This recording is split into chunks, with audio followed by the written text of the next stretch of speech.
coordinator, really, for this activity for the National Council of Teachers of English, are you not? Yes, sir. Well, let's talk about it from your perspective. I mean, what does this National Read-In mean to you in terms of your activity, and what do you do in preparation for such a read-in? I continue to call this a weekend, but what do you do in... Well, it's a Sunday and Monday. On Sunday, okay, very good. Okay.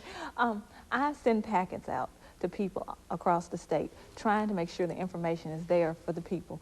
I have a bibliography which National provides of African-American authors and their works, and we also have one for children's literature so that elementary schools can be involved. It doesn't matter your age. We want everyone involved.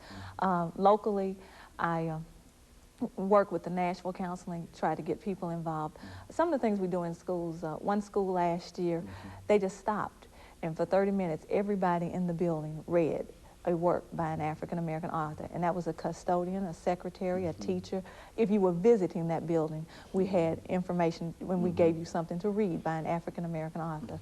Another thing that I think is really interesting, high school students can be trained to read to small children and take them to a nearby elementary school and have them read on that day to younger children, to encourage them to read African-American literature. And so there's a whole effort to sort of broaden the knowledge in reference to African-American. Why is this effort important, Dr. Johnson, as the head of the department at Tennessee State University dealing with languages, literature, and philosophy? Why do you consider this to be important, and why did you become involved in such an activity?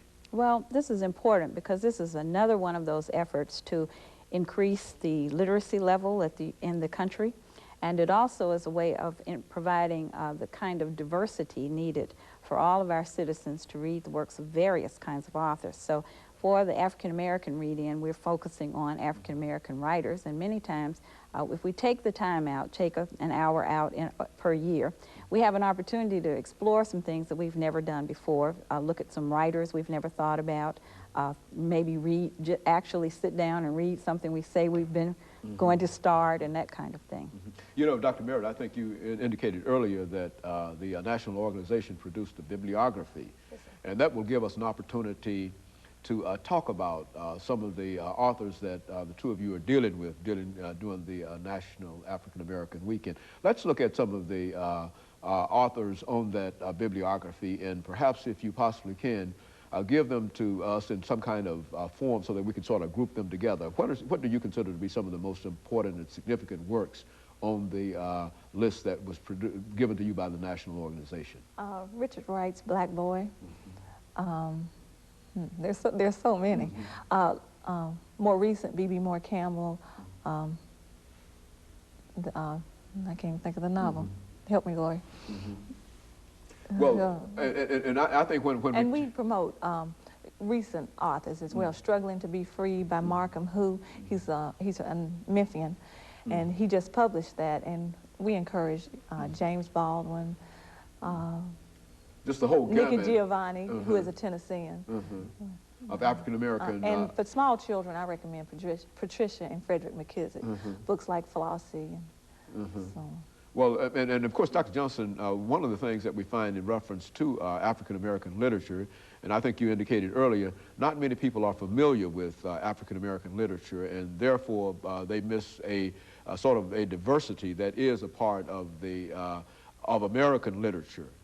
And so because of that, you believe that the read-in serves a very, very significant purpose. And what we want to do, we have a commercial break coming up within the next 25 to 30 seconds.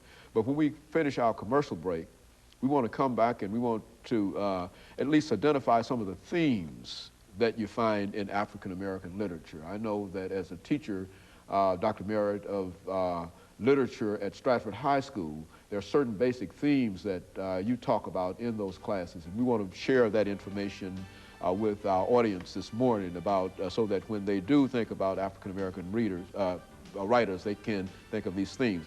And of course, we'll do that after we take our first commercial break, and we'll be back with you following this commercial break.